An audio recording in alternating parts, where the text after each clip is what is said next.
Discuss करते हैं एक ऐसे विश्वविद्यालय के बारे में जो भारत की शिक्षा पद्धति और साथ ही साथ उत्कृष्ट शिक्षा पद्धति के लिए जाना जाता था, जहां दूर दूर से विद्यार्थी शिक्षा ग्रहण करने आते थे और शिक्षा ग्रहण करने के लिए उन्हें एक कठिन परीक्षा से भी गुजरना पड़ता था, जो कि साक्षात्कार कहलाता था। इस साक्षात्कार में 10 में से केवल 3 विद्यार्थी ही सफल होते थे, जिन्हें शिक्षा हेतु पात्र समझकर आगे की शिक्षा के लिए चुना जाता था। हम बात कर रहे हैं विश्व की पहली रेसिडेंशियल यूनिवर्सिटी यानी कि आवासीय विश्वविद्यालय की और भारत के सबसे प्राचीन विश्वविद्यालय की। और ये जो विश्वविद्यालय है ये ऑक्सफोर्ड यूनिवर्सिटी से भी पुराना विश्वविद्यालय है, जहां कई देशों से जैसे कि जापान, चाइना और मध्य एशिया से विद्यार्थी शिक्षा ग्रहण करने आते थे। ये बौद्ध शिक्षा का एक महत्वपूर्ण केंद्र हुआ करता था और इसे शुरुआत में एक विहार के रूप में स्थापित किया गया था और कई महाविहारों के बनने के बाद इसे विश्वविद्यालय का दर्जा दिया गया था। हम बात कर रहे हैं नालंदा विश्वविद्यालय की, जिसकी स्थापना मगध राज्य के शासक जो कि गुप्त वंश से संबंधित थे कुमार गुप्त द्वारा की गई थी और आगे चल के एक आक्रांता और मूर्ति भंजककारी बख्तियार खिलजी द्वारा इसका विध्वंस कर दिया गया था। हाल ही में 17 जून को हमारे प्रधानमंत्री श्री नरेंद्र मोदी जी द्वारा नालंदा विश्वविद्यालय के न्यू कैंपस का इनॉग्रेशन किया गया, जिसमें कई देशों से लोग शामिल हुए। इस विश्वविद्यालय के निर्माण में भारत के साथ 17 अन्य देशों ने भी सहयोग दिया है। ये बौद्ध शिक्षा का एक महत्वपूर्ण केंद्र हुआ करता था और वे सभी देश जहां पर बौद्ध धर्म एक महत्वपूर्ण धर्म के रूप में देखा जाता है, उन सभी देशों ने इस परिसर के निर्माण कार्य में अपना सहयोग दिया है।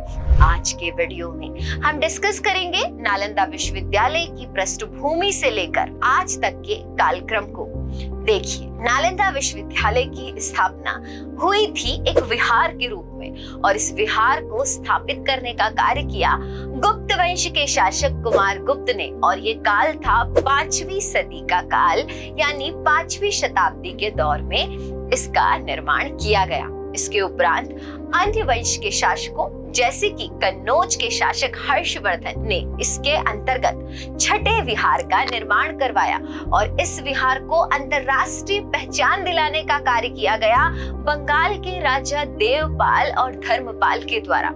यह विश्वविद्यालय जाना जाता था कई विषयों में शिक्षा प्रदान करने की दृष्टिकोण से, साथ ही साथ यह विश्वविद्यालय जाना जाता था महायान बौद्ध शिक्षा के केंद्र के रूप में। इसके अतिरिक्त अन्य विषय जैसे कि ज्योतिष्य, व्याकरण शास्त्र, भौतिकी, खगोल शास्त्र, सभी विषयों का अध्ययन यहाँ पर करवाया जाता था। ऐसा माना जाता है कि 108 से ज्यादा विषय यहाँ पर पढ़ाए जाते थे।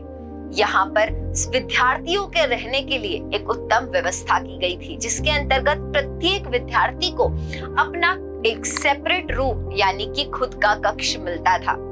विद्यार्थियों को पूरे परिसर के देखरेख की जिम्मेदारी भी सौंपी जाती थी।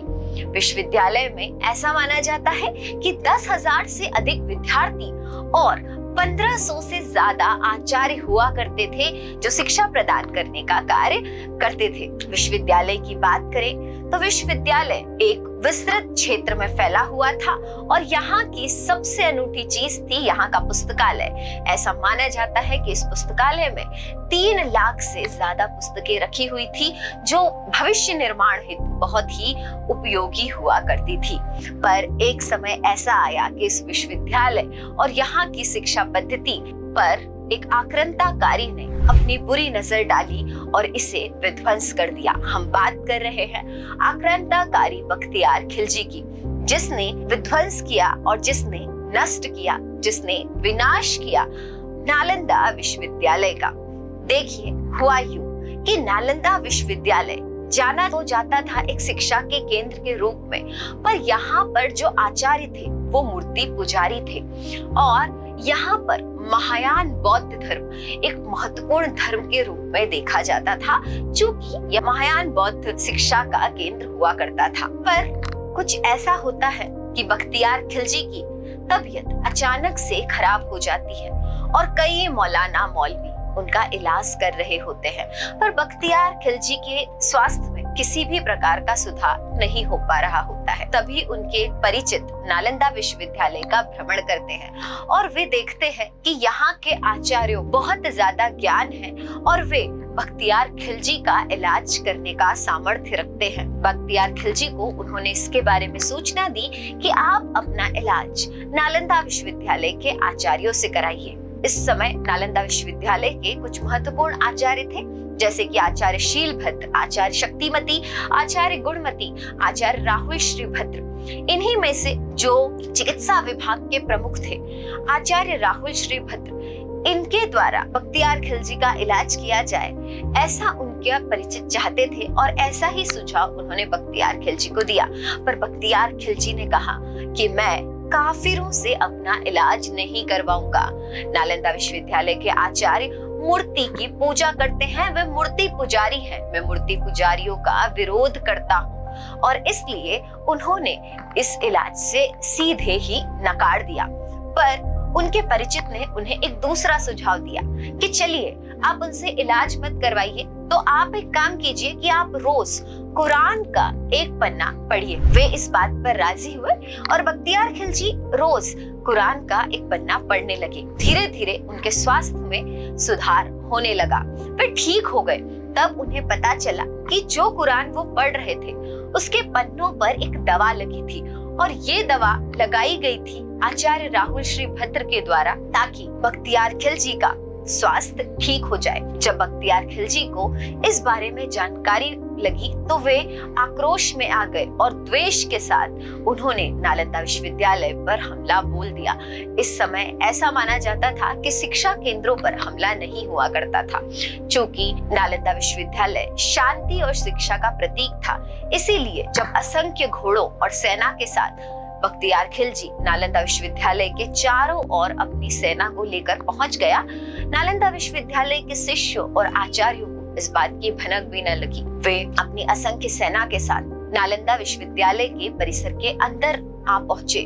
उन्होंने बड़ी ही क्रूरता के साथ आचार्यों और शिष्यों का वध कर दिया। यही नहीं, उन्होंने एक महान पुस्तकालय को भी पूर्णतः जला दिया। ऐसा माना जाता था कि नालंदा विश्वविद्यालय में 6 महीनों तक आग लगती रही और इसी के साथ भारत का एक जो अगाध ज्ञान का कोश था वह समाप्त हो गया। पर ऐसा कहा जाता है कि आप किताबें तो जला सकते हो, पर आप ज्ञान को कभी जला नहीं सकते। अब हुआ कुछ यूं कि इस विध्वंस के बाद नालंदा विश्वविद्यालय में शिक्षा पूर्ण रूप से बंद हो गई। जब भारत में ब्रिटिश काल आया तो इसके अंतर्गत भारत में जो पुरातत्वकर्ता थे अलेक्जेंडर कनिंघम, उन्होंने एक चीनी यात्री की डायरी देखी और उस डायरी से उन्हें पता लगा एक रास्ता, और यह रास्ता लेकर जाता था नालंदा विश्वविद्यालय की ओर, यानी यह नालंदा विश्वविद्यालय का मार्ग था। उन्होंने यहाँ पर सर्वेक्षण शुरू किया।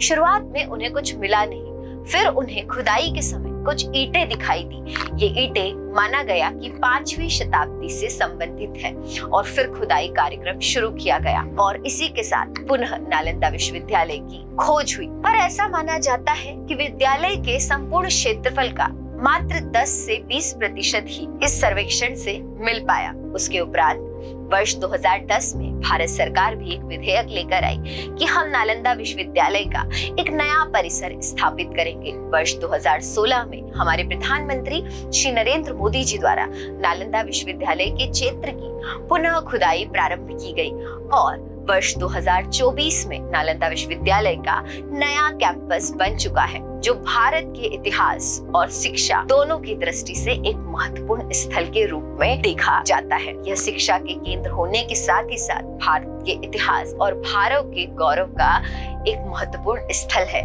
नालंदा विश्वविद्यालय न केवल एक विश्वविद्यालय है, परंतु यह शिक्षा का वह केंद्र है जो कई वर्षों तक भारतीय शिक्षा प्रणाली को विश्व भर में फैलाने और भारतीय शिक्षा पद्धति के महत्व को विश्व भर में फैलाने हेतु जाना जाता था।